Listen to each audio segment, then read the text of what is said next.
Good morning. Morning, sorry, I didn't realise you were there, but you are. Yeah, I'm here. Right, here we go. All right, apologies everyone if Oscar barks and I have to go and let him out. So don't want to be on her own. Very glamorous for a little dog walk.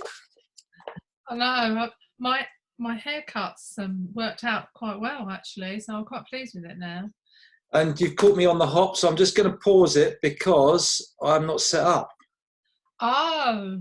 Hold on. What did you answer then? All right then. All right, we're back on. Sorry about that. Okay.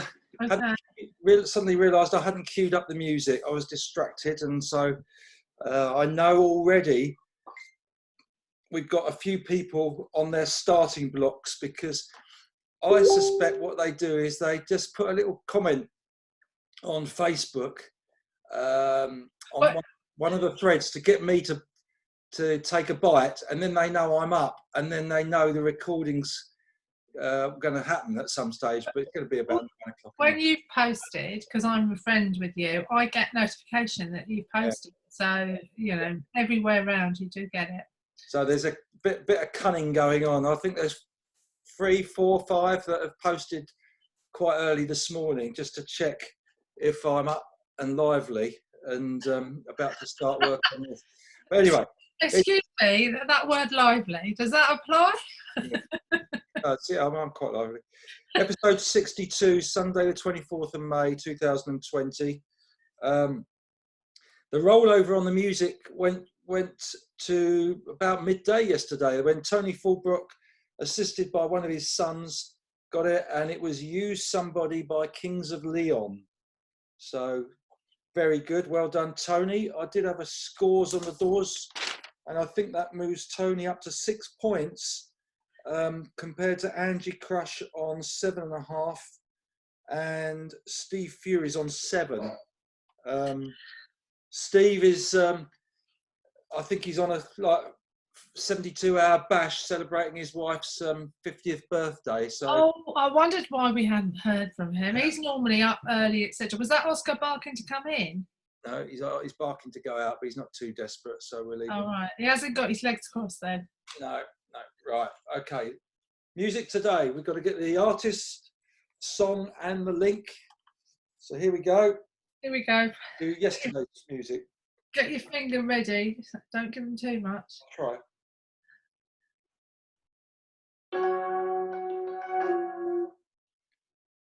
Okay. I think there's enough there. Just, it's amazing. It's only 1 or 2 seconds. So many songs can be identified in 1 or 2 seconds. But yeah, we shall see. On to the photo now.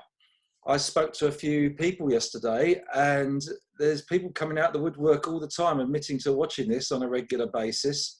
There's nothing else to do, you see. I know. And I think I've found our youngest viewer so far who's prepared to admit to it, and that's Simon Coppard. So thought I'd give Simon a shout out. Simon's battling away with his running. Here he is, leading at Bedford in the National Championships, 800 metres. He's number 166, if anyone doubts that. Yeah. With Tunbridge written on his chest. Yeah, the Tunbridge guy. So that's Simon. Feel a bit for Simon. He was injured last summer for much of it. And of course, now we've got the lockdown. He's not able to compete. So that's quite a chunk out of a young athlete's. It's very frustrating. Yeah, but anyway. Yeah. He's young, and I encouraged him. He's got plenty of years ahead of him to put it all. Yeah, that's all you can do is encourage, isn't it? Yeah. What else have we got? Oh, Julie Googe was another one you admitted yesterday. She's watched a fair bit, so no feedback, but just pure admiration from Julie. Bless her. I think we kept going because of her dad and her mum, really, wasn't it? Because we felt really for them because they were isolated in a flat, and if we could just bring one little smile, you know, not every day, but you know, occasionally, then that's okay. Things we get up to. Come on. But Julie did point out that on lockdown, Gary Barlow started a series of duets with people like this. Yeah. And then would put them out there, and she thought he'd run out of steam. and said, keep going because you're beating Gary Barlow. But actually, I had a quick look on his Instagram. I think he's still going, or he's Oh, right. something. So if Gary's I don't, watching, keep it going, Gary. You can do it. yeah. We're doing it. So I think He's got an advantage though. He's got a studio at home, so it's not really too much hardship for him. For us, it's like, oh God, what we're going to do? Come on, let's get on with it. He's got 500,000 watching, and we've got 100.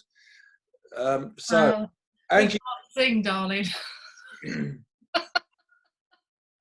what's this then? Oh, gosh, I should have read my writing. Angie Crush, not happy with the rest of her family. They built a swimming pool. Do you see the photo of the swimming pool? It's a bunch of wood with a plastic sheet across the top. It's more of a cold tub rather than a hot tub. She's not happy with that. It's going mouldy now. And but Graham Saker said, turning it again on the theme, he didn't mean it, but he's turning a negative into a positive. Use it as an ice bath after exercise. Yeah, that's a good thing. Yeah, especially if you've been out for a run, and that's a good idea. But again, I understand what she means. She'd like it taken down now. They've had fun of it out. They're daring each other to go in there when it's freezing cold. And I must admit, it's not really sort of like dipping in the pool weather at the moment, is it? Not today, no. Grazia's garden's been tidied up. So that was on the theme of major projects she got round to a lot quicker than she thought she might. That's what we were looking for. Anyone who's completed some great projects during lockdown. So that's another one. And Hubert, just an all-round nice guy from Canada, giving Angie and Grazia good positive feedback and trying to encourage them after Grazia's work and Angie getting down about her swimming pool. And he also tried to, we mentioned my brother, rightly or wrongly, yesterday. My brother, Adam, who lives in Southborough, isolated on his own in a flat, but looking for romance. And Hubert thinks he's found somebody. Right. Yeah, but she's in Canada. So we're clubbed together for the airfare, Adam. Yeah, but Hubert just wanted to highlight his humour, sensitivity, and he can cook. They were the big things, Yeah. Right? But he needs help with marketing and exposure. What do you think of that? I think he's right. I mean, I have to tell the viewers this. So this will be the last time I mention you, Adam. I will turn up at Christmas do, and he'll be sitting there in his shorts, and I'm thinking, we're all going to sit round a table and eat together, and there he is in his shorts, and I'm thinking, I said, have you got dressed yet, Adam? And he's sort of like, and he just feels comfortable in his shorts, which is fine, but he doesn't do it any longer. He does come in a pair of trousers now. I think it's because I actually said something as opposed to sort of like just accepting that he is as he is. So maybe that's the reason you haven't got a long-term love, Adam, because you need to change your image, love. Just another update. I saw this morning on another Facebook post, Mark Pitcairn-Knowles was talking about fly tipping. If you're going to go and fly tip anybody, make sure you do it out of sight of a security camera, because there's some poor bloke, well, not poor bloke, he shouldn't have been fly tipping in the first place, but he's out there on Facebook now in the Weald area. He was fly tipping at 5 o'clock. It might have been yesterday morning or this morning, and people are on the lookout for him because his photograph's been captured. So there you go. Look, guys, fly tipping is not nice. There are loads of things you can do. I mean, I filled up half a bin sorting out my space for my compost heap. But at the end of the day, you can always manage somehow. I do not understand it. Just do it gradually. Put a couple of things in a week or something into your bin. You can't have that smaller black bin, honestly. What's the matter with you lot? Our skip's been delivered. Yes, skips are being delivered because I've seen Jeff going up and down the road, so he's been waving at me. So yeah, I bet he has. Dirty devil. If anyone wants a skip delivered by a rather flirtatious guy who's in his 60s, let us know. He's a fan of Dawn's, put it that way. Okay. He's a fan of mine as well, to be fair. Yeah, he's a fan of yours. The reason he's a fan of ours is because we're polite when he delivers the skip. He says lots of people are really grumpy. I don't want it put there, mate. Pick it up and put it over there. They get out there quickly, is the answer. Okay, my topic of the day, I should have taken note of how long we've been recording. We'll go for 8:38. I thought of things that you've learnt from your parents, life lessons or key lessons that have influenced you. But first of all, quick update, because we mentioned your dad and his operation on his skin cancer on his head early in the series. But you saw him yesterday, didn't you, from a 2 metre distance? Or more? No, I saw him Friday. I went to see him Friday, and oh God, what a difference a little while makes. And it's almost like switching the clock back 10 years. It's just a completely different person. He's not grumpy as much, and he's just happy. And I'm thinking, oh God, why didn't I do this beforehand? And I know the reasons, because he's so difficult. You know, it takes a while for me to sort of like get to the end product sort of thing, because he's very stubborn. I'm going to take after him. I'm going to be a grumpy old lady. So there you go. Yeah, well, that's good news. He's doing really, really well, so I'm really pleased, and I'm glad I did it. Although at the time it was very, very stressful for me. So apart from his stubbornness, what else have you learnt from him? He's one of the kindest. He's one of the kindest. My mum is as well, so it makes it difficult. They're one of the kindest people that I know, in the sense that if they see a problem, like he, you know, with the children, I mean, they helped me tremendously when I had my children were young. And my mum said to me, "Oh, I miss the great grandchildren. She and the grandchildren. She's desperate to see them and pick them up and cuddle them. She loves children, my mum." And she's finding that really, really hard. And so you showed them a video clip. I do, and I've given her pictures. You know, I've take them pictures and all sorts of things. And but it's not the same, Mark. It's not the same as picking that grandchild up, giving them a cuddle and a kiss. It's not the same, and it's very difficult for someone who is my mum's age. You know, she doesn't. She's only allowed round the garden and things like that, and she can't go out, and it's so difficult for her. It is, yeah. And she's desperate to have a little squeeze, and you know, and that. But, I mean, yeah, you squeeze them. You do squeeze them with grandchildren. I wasn't talking about the grandchildren. No. Yeah, they really do. But I mean, they are. I think I've learned that kindness pays, and they've always been very helpful and help people. Oh, that's very good. Anything? I think that. Oh, well, there are other things, but you told me I couldn't talk about them, so. It's a good job your memory's not very good. You tell us something that you've learnt from your parents. Well, I'm not sure what lesson this is, but I will always remember we must have been tiny, and we were all having a bath in the bathroom, and for some reason, Mum and Dad had left us to our own devices, and Dad came up to the bathroom to see what all the noise was about, and there was water everywhere, covering the whole floor. It was a right mess, and he gave us a right good rollicking. I can remember he sent me out of the room and told the other two to clear it up. And I thought, oh, I've got away with this. And the other two were a bit miffed, and they spent ages clearing it all up. Then he got a bucket of water, poured it all over the floor, got me back in to clear that up. What's that all about? It's clearing up your mess, mate. So don't make a mess if you don't want to clear it up.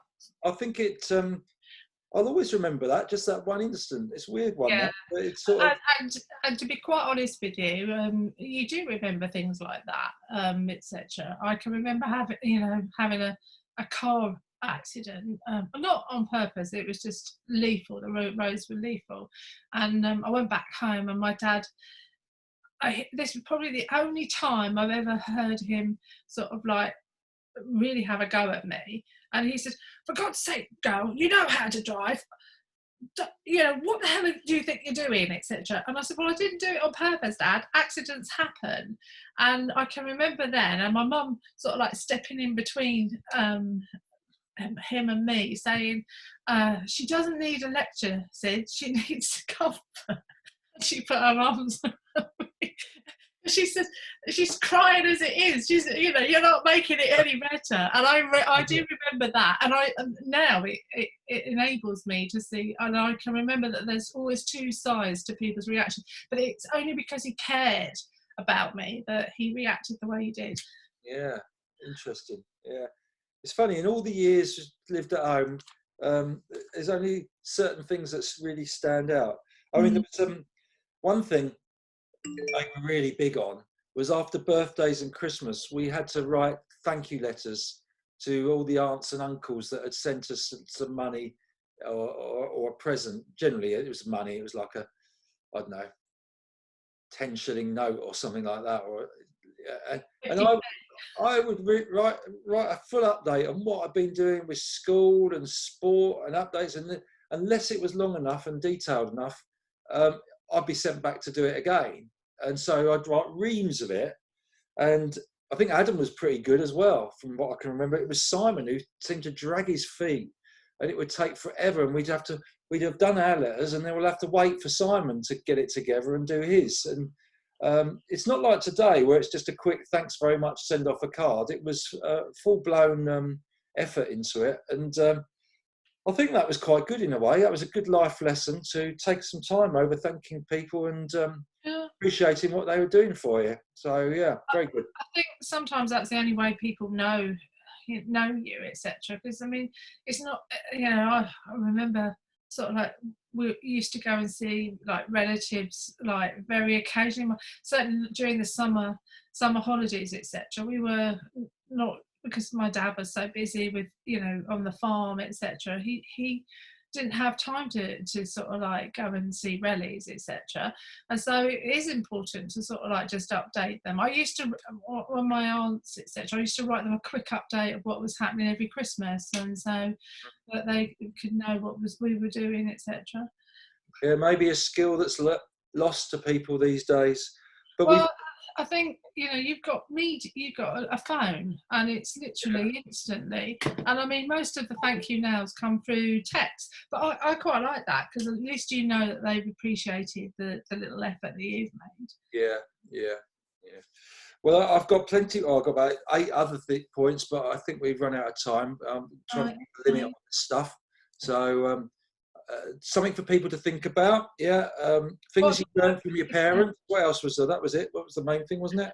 And any projects that you finished that you didn't think you would have ever finished because of lockdown. So anything, or things that you'd started that you'd never think you started, for instance. Yeah, that's the thing with. Yeah, it was one of the points that I got across in one episode, wasn't it? If you, I'm in an R-ing about something, give it 10 minutes and start it off. You never know how long you might stick at it. It might be a few weeks later, you're still going with it. Okay. See you then. Thanks a lot. Bye.